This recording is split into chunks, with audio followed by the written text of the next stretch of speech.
नमस्कार, my name is Gajendra Dutt Sharma and you are watching English. और आज इस वीडियो में हम 10 इंपॉर्टेंट मिसलेनियस क्वेश्चंस को सॉल्व करेंगे जो कि अपकमिंग यूपी टीजीटी पीजीटी के एग्जाम के पॉइंट ऑफ व्यू से बहुत इंपॉर्टेंट है। साथ ही एक और इन्फॉर्मेशन देना चाह रहा हूं मैं यहाँ पे कि अगली 28 दिसंबर से नया टीजीटी पीजीटी का बैच स्टार्ट हो रहा है जो कि अप्रैल तक चलेगा। जैसे कि आपको पता ही है कि कमीशन ने अगले साल अप्रैल में टीजीटी और पीजीटी के एग्जाम्स को शेड्यूल किया हुआ है। पॉसिबिलिटी यही है कि वो अप्रैल में एग्जाम हो जाए। तो ये बैच जो चलेगा ये 28 दिसंबर से अप्रैल तक चलेगा और पूरा इसमें रिवीजन कराएंगे ग्रामर और लिटरेचर का। ये बैच एक तरीके से क्रैश कोर्स की तरह रहेगा जिसमें कि लिटरेचर, ग्रामर, वोकेबुलरी इन सब का रिवीजन पे फोकस रहेगा और हफ्ते में एक बार मॉक टेस्ट भी होगा। क्लास की पीडीएफ फाइल आपको व्हाट्सएप पे दे दी जाएगी रोज। ऑडियो जो कि टेलीग्राम पे भी एक एडिशनल बैच बना लेंगे वहां पर आपको शेयर कर दी जाएगी जिससे कि आप घर पे रिवीजन कर सकते हो और आपको नोट्स पीडीएफ के फॉर्म में डेली मिल जाएंगे। तो जो लोग भी इंटरेस्टेड हो इस क्रैश कोर्स को करने के लिए वो मेरे व्हाट्सएप नंबर 7085801401 पर मैसेज करके अपने आप को रजिस्टर करा लें। टाइमिंग जो पॉसिबली रहेगी क्लास की वो 4 PM to 5:30 ये टाइमिंग रहेगी। बाकी वीडियो स्टार्ट करते हैं। फर्स्ट क्वेश्चन है, the chariest maid is prodigal enough if she unmasks her beauty to the moon. ये लाइंस हैमलेट में आई है। Who is the speaker of this lines and who is the addressee. कौन इन lines को बोल रहा है और किसको ये लाइंस एड्रेस की हुई है। ऑप्शंस हैं आपके, Polonius to Ophelia, Laertes to Ophelia, Hamlet to Ophelia, Hamlet to गर्टियो। जो करेक्ट आंसर है इसका वो लार्टिस टू ओफिलिया। एक्चुअली ये लाइंस है हैमलेट में एक्ट 1 सीन 2। लार्टिस बाहर विदेश में जा रहा है और उससे पहले पोलोनियस और अपनी सिस्टर से दो बातें करना चाह रहा है। पोलोनियस ने उसको बहुत जो फेमस स्पीच है पोलोनियस की जिसमें कि वर्ल्डली विजडम जो प्रैक्टिकल विजडम के बहुत सारे प्रिंसिपल्स उसने सिखाए थे कि नीदर ए बोरोवर नोर ए लैंडर बी, वो जो फेमस स्पीच है उससे पहले लार्टिस ने ओफिलिया को भी कुछ इंस्ट्रक्शंस दी थी। एक्चुअली ओफिलिया हैमलेट को लेकर के थोड़ी परेशान है। हैमलेट का जो बिहेवियर है वो बहुत ऑड टाइप का है जब से उसके फादर की डेथ हुई है। ओफिलिया की तरफ से भी वो ऐसे ही ऑड बिहेव करता है तो परेशान रहती है उसको लेकर के। लार्टिस उसको प्रैक्टिकली बता रहा होता है कि जो रॉयल पीपल हैं इनसे आप अगर अफेयर करते हो तो हो सकता है कि ये this people don't value the common people. और ये प्रिंस टाइप के लोग, इनके लिए कॉमन जो पीपल हैं वो एक टॉय टाइप के हैं। So maybe Hamlet is regarding you as a toy. He simply wants to play with you and when he feels satisfied so he will reject you. उसके लिए यहाँ पे लाइन उन्होंने कही थी। यहाँ पे एक पिन पॉइंटेड उसकी जो सलाह है वो क्या है कि Ophelia should abstain from getting swayed in the love of Hamlet. अपने उस प्यार को बहुत ज़्यादा एक्सपोज न कर दे हैमलेट के सामने क्योंकि हैमलेट के ऊपर लार्टिस का कोई बिलीफ है नहीं। Means in any way if you expose your beauty to anyone even to the moon so you can be regarded as a common plaything. People may take you for granted. You should control your feelings. Particularly अपनी virginity को बचाना है। यहाँ पे Hamlet के सामने मतलब she should not fall in love with Hamlet instantly. Chariest कौन होता है? One who is very cautious, even cautious girl, one who is very cautious in her affections। तो वो maid मतलब simply girl। She can be prodigal मतलब wasteful if she unmasked her beauty to the moon। Forget about the man। From the exam point of view आपको क्या याद करना है, ये information जरूर याद रखना। Hamlet was written in 1601। Written ये खास बात होती है कि the plays of Shakespeare were written not published।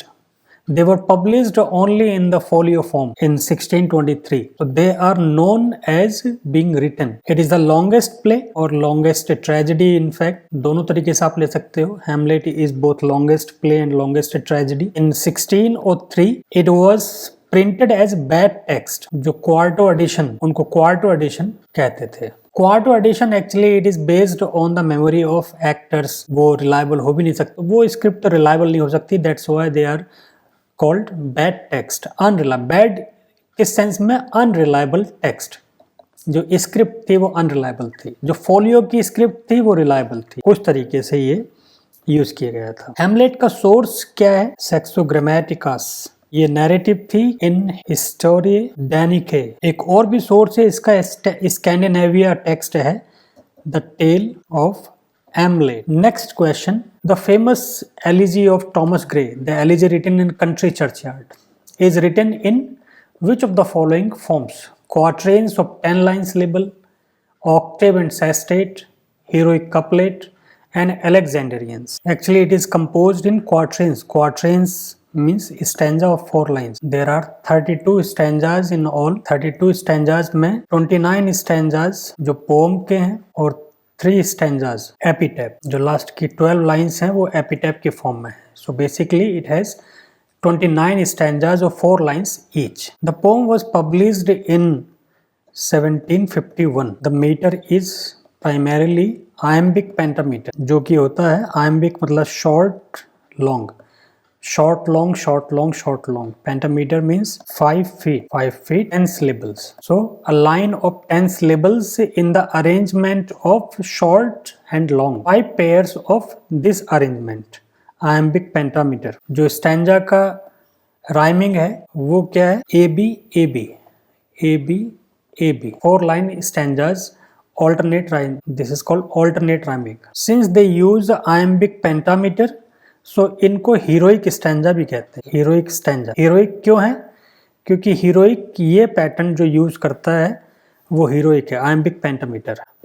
Iambic pentameter basically blank verse में यूज होता है, और ब्लैंक वर्स जो भी हीरोइक पोएट्री है या लिटरेचर है, जैसे कि एपिक हुआ, नैरेटिव पोएट्री हुई, वहाँ पे ब्लैंक वर्स मेन मीटर की तरह यूज किया जाता है, इसलिए इसको हीरोइक मीटर भी कहते हैं, हीरोइक वर्स। जॉनर क्या है? Elegy, as the title suggest, elegy नाम ही है, तो एलिजी जो कि किसी एनिमेट, ह्यूमन, नॉन ह्यूमन, पर प्राइमरीली ह्यूमन बीइंग किसी की डेथ के ऊपर एक लेमेंट होता है। It is an elegy on the common fate of common people who were not recorded in the history since their life has been very simple, so no one knows and no one cares to no. इसका दूसरा genre जो है वो graveyard poetry, वहां पर भी इसको use किया जाता है। Next question, who define hamartia as tragic flaw? The pronunciation of this word is hamartia rather than Hammersh. Aristotle defined it, Dr. Samuel Johnson, Matthew Arnold, or A.C. Bradley. It is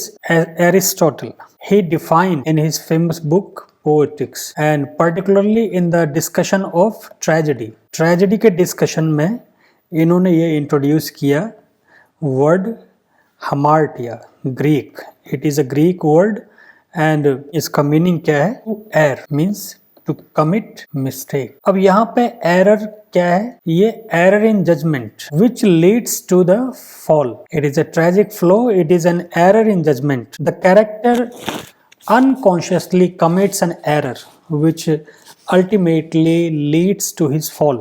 अब रावण का हमार्टिया क्या था? Pride, घमंड। वो घमंड ही उसको ले डूबा। जो ट्रेजेडीज हैं इंग्लिश लिटरेचर में, डिले इन एक्शन हैमलेट का ट्रेजिक फ्लो है, वॉल्टिंग एम्बिशन मैकबेथ का ट्रेजिक फ्लो है, वोलक्चुअसनेस एंटोनी का ट्रेजिक फ्लो है, सस्पिशियस नेचर अथेलो का ट्रेजिक फ्लो है, रैशनेस किंग लियर का ट्रेजिक फ्लो है। So in all the great classics, great literary works of all time, particularly tragic work, तो वहाँ पे कॉमन सा पैटर्न है कि वो जो हीरो है, प्रोटैगनिस्ट है, he is every inch a hero except one tiny mistake और एरर इन हिज जजमेंट। जो डिस्क्रिशन है वो he misses, missing the mark भी कहते हैं इसको। तो he misses something, he fails to understand the possibility of the situation which directly leads to his fall.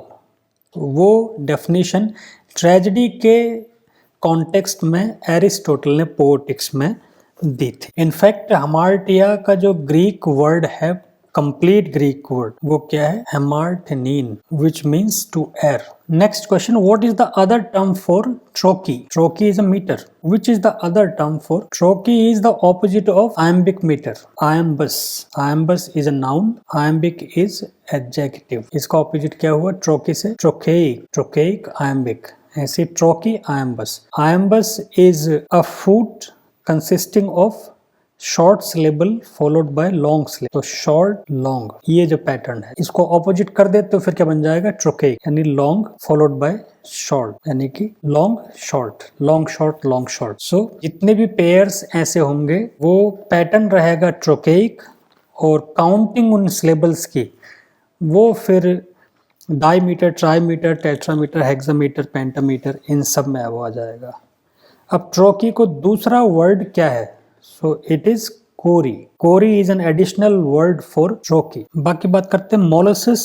मोलसिस is 3 long syllables in succession, long long long long long long long मतलब accented, stressed, stressed syllable followed by stressed syllable yet followed by another stressed syllable। stressed और accented एक ही बात है, accented कह लो, stressed कह लो, long कह लो, strong कह लो। ऐसे ही opposite क्या रहेगा, short कह लो, unstressed कह लो, unaccented कह लो, weak कह लो। तो molasses is a food consisting of 3 syllables that are long syllable। Pyrrhic, Pyrrhic is a pair of 2 syllable, 2 short syllable, short and short। Pyrrhic, Pyrrhic का दूसरा नाम क्या है, डाइब्रेक, डाइब्रेक भी कहते हैं Pyrrhic को। स्पॉन्डी कौन सा हुआ, Pyrrhic का ऑपोजिट हुआ, 2 long syllable, long and long, Pyrrhic short and short। Next question, what is the phonetic transcription of the word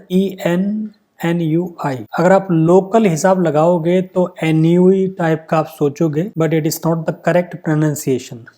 it's pronunciation is envoi, जैसे कि आप इसको ऐसा समझिए ऑनवी। अब ऑनवी का फोनेटिक ट्रांसक्रिप्शन, इस तरह के क्वेश्चंस आजकल पूछे जाने लगे हैं। This is the phonetic transcription, this is how the word is sounded, क्या साउंड है, तो उसमें क्या है, this is the correct phonetic transcription, this is the sound of O, envoi, O न और फिर वी, ये स्ट्रेस है तो वी पर stress, on we. Next question, what is the complete title of the poem the tables turned? इस तरह के क्वेश्चंस बहुत इंपॉर्टेंट हो जाते हैं, डिफिकल्ट भी हो जाते हैं कि इनका पूरा टाइटल पूछा जाता है। The tables turned, a morning scene on the same subject, और the tables turned, expostulation and reply, और the tables turned, an evening scene on the same subject, or none of them। It is a very famous poem of William Wordsworth, और ये lyrical ballads की famous pome है 1798 वाले issue में। इसका complete title क्या है, the tables turned, an evening scene on the same subject, ये करेक्ट इसका टाइटल है। Colon, the tables turned colon an evening scene on the same subject, ये तो गलत ही है। Expostulation and reply is a companion poem of tables turned, tables turned की एक कंपेनियन पोम है। सीक्वल्स कह लीजिए, सीक्वल टू टेबल्स टर्न्ड। अब ये कॉन्वर्सेशन है, it is about the conversation with a friend. अब इसमें वो फ्रेंड के ऊपर भी कई बार क्वेश्चन आता है। वो फ्रेंड कौन है, वो विलियम हैजलिट है वो फ्रेंड, और कॉन्वर्सेशन किसके बारे में है, अबाउट मॉरल फिलोसफी, उसके बारे में ये दोनों पोम्स हैं। The poem is written in ballad stanza. Ballad stanza क्या होता है, stanza of 4 lines with rhyming scheme of ABCB, ये बैलेड स्टैंजा होता है। 32 लाइन्स की ये पोम है, लिरिकल बैलेड्स में लिखी हुई है, 1798 में पब्लिश हुई थी, विलियम वर्ड्सवर्थ ने कंपोज की थी। नेक्स्ट क्वेश्चन है, what is the complete title of the play Pigeon by Galsworthy? John Galsworthy के जो प्लेज हैं और उनमें जो कम फेमस प्लेज हैं उनके लगभग सबके सबटाइटल्स हैं। पिजन का सबटाइटल क्या है, Pigeon a fantasy in 3 acts, Pigeon a fantasy in 2 acts, Pigeon a tragicomedy, Pigeon an extravagant play. So the correct answer is Pigeon a fantasy in 3 acts, this is the complete title. इस play का जो protagonist है वो कौन है, Christopher Wellwyn, who is a gullible fellow, means he is easily befooled by all the people. Galsworthy ने इस play को फैंटेसी भी कहा है। Galsworthy himself called this play fantasy, only fantasy. एक क्या है, अ फैंटेसी इन 2 एक्ट्स, लेकिन इसको क्या कहा है गोल्सवर्दी ने, सिर्फ फैंटेसी इस प्ले को। Pigeon in a fantasy in 2 acts, तो रॉन्ग आंसर हुआ। अ ट्रेजिक कॉमेडी किसका टाइटल है, ट्रेजिक कॉमेडी का है स्किन गेम, अ ट्रेजिक कॉमेडी। जो स्किन गेम प्ले है उसका सब टाइटल है ट्रेजिकॉमेडी। और एक एक्स्ट्रावेगेंट प्ले, ये किसका टाइटल है? ये है फाउंडेशंस का। फाउंडेशंस जो एक एडिशनल प्ले है फाउंडेशंस, उसका टाइटल है, सब टाइटल है एन एक्स्ट्रावेगेंट प्ले। और पिजन का है a fantasy in 3 acts. Next question, which of the following characters speaks the statement nothing is here for tears nothing to wail in one of the literary works by John Milton? Saturn in Paradise Lost, Samson Agonistes in Samson Agonistes, Comus in Comus, or Adam in Paradise Regained? The correct answer is, it is Samson Agonistes who says this line, nothing is here for tears, nothing to wail. When he comes in a compromising state, when he has accepted his fate, so then he speaks these lines. What is there for tears? Tears cannot achieve anything. And wailing, lamenting, what lamenting can achieve? Nothing. It is better to compromise with the fate. It is better to accept what is destined. जो destined है accept करो and then wait for what is fated. What is fated is fated. It cannot be revocable. It is irrevocable. तो तब वो lines, ये बड़ी significant lines हैं, ये बड़ी फेमस कोटेशन भी है जॉन मिल्टन की। अक्सर क्वेश्चन इस कोटेशन के ऊपर भी आ सकता है कि which of the following writers gave this quotation, gave this statement, nothing is here for tears nothing to wail. So it is John Milton in Samson Agonistes. Samson Agonistes is a closet play. Closet play is a kind of play which is meant only for reading. Closet drama in fact. Drama ज़्यादा कहा जाएगा क्योंकि play is meant for performance. A drama which is written for performance becomes a play. When a drama is written only for its own sake, so it is a drama. Means script form में drama ही रहता है, और जब performance के लिए लिखा जाए तो वो प्ले, उसको प्ले कहते हैं। वैसे दोनों चीज़ें, दोनों प्ले और ड्रामा एक से ही होते हैं, लेकिन क्लोजेट प्ले कौन सा होता है? Which is only meant for reading in private. Reading in private, just like you feel like reading something, reading literature, as your hobby is reading literature, so you read the play. So that kind of short composition, short dramatic composition is called closet play. ये classical theme और classical convention को follow करके बने हुए होते हैं। तो classical conventions है जहाँ पे यूनिटीज ऑफ एक्शन प्राइमरीली और unity of place and time generally follow की जाती हैं। कोरस का भी उसमें रोल होता है और कंपैरेटिवली शॉर्टर इन साइज, छोटा होता है, तो वो प्ले है। Next question, who says the line Milton is the prince of poets so we say a little heavy but no less than divine? John Milton के बारे में किसने बात कही है? इस तरह के क्वेश्चन बहुत इंपॉर्टेंटली पूछे जाते हैं आजकल। कुछ फेमस कमेंट्स होते हैं फेमस पोएट्स के ऊपर, तो वो कौन कहता है? तो who has said this line about John Milton? Harold Bloom, T S. Eliot, Lord Byron, Lord Tennyson. तो it is Lord Byron. Lord Byron says these lines. Lord Byron ने मिल्टन को यूलोजाइज करते हुए बात कही है।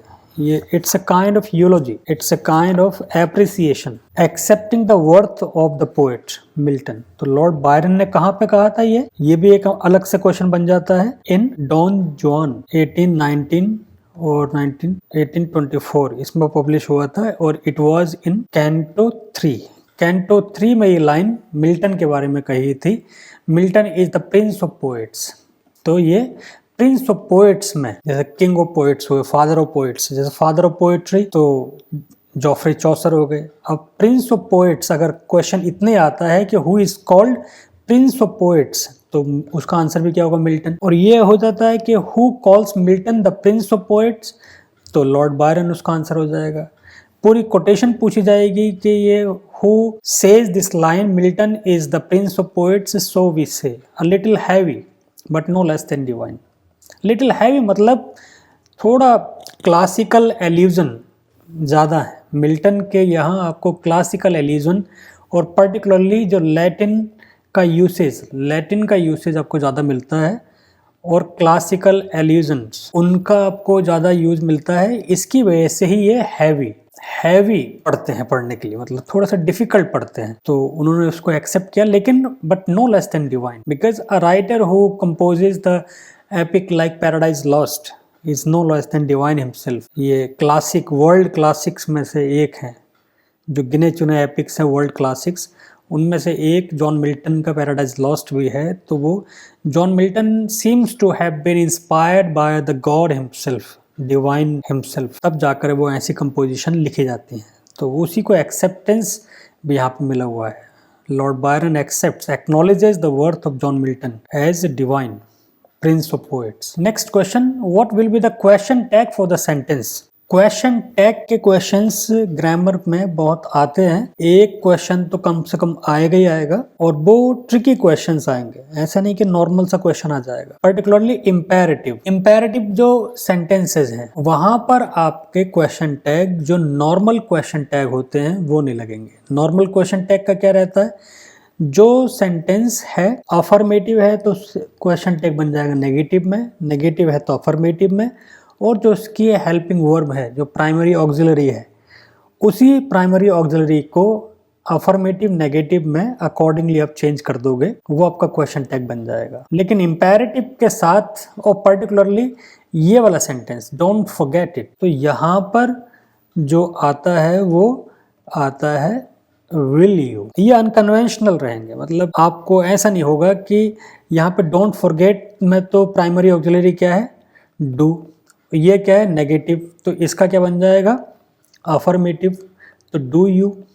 अब डू यू आपका जो सिंपल लॉजिक है उसके हिसाब से होना चाहिए, लेकिन ये क्योंकि सेंटेंस इंपेरेटिव है तो इसलिए डू यू नहीं लगेगा, इसके लिए क्या होगा, विल यू। ऐसे ही लेट्स वाले जो सेंटेंस होते हैं, लेट्स डू इट, अब लेट्स डू इट ये भी इंपेरेटिव है तो इसका भी क्वेश्चन टैग क्या बनता है, शैल वी। ऐसे ही देयर वाले जो सेंटेंसेज होते हैं, there is a bird on that tree, that वाले जो सेंटेंसेज होते हैं उसमें प्राइमरी ऑक्सिलरी बन जाएगी और देयर, तो क्या बन जाएगा, अब क्योंकि अफर्मेटिव है तो ये नेगेटिव, इजंट देयर करके ही बनेगा वो। देयर वरंट एनी प्रॉब्लम्स, इसका भी क्या बनेगा, वरंट है तो वर हो जाएगा और देयर ऐसे ही वर देयर।